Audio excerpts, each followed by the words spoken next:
আমরা ধানের শীষের বিজয়কে নিশ্চিত করে এই নাগরিক আসনটি আমরা দেশটার তারেক রহমানকে উপহার দিতে চাই।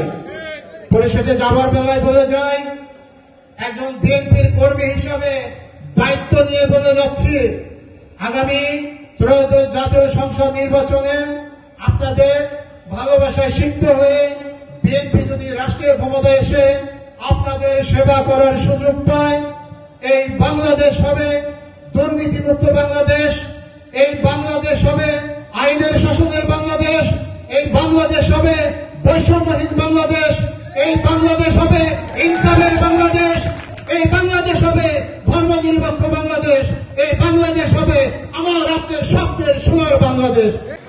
সংগঠনের লোকভাবে আপনারা স্বতঃস্ফূর্তভাবে আসছেন লিফলেট বিতরণের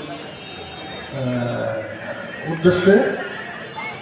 আমি সকলকে আগামী দিনে ধানের শীষের ভোট চেয়ে সকলকে ধন্যবাদ দিয়ে আমি আমার এই সভার সমাপ্তি ঘোষণা করছি। ধানের শীষের জন্য ভোট চাইতে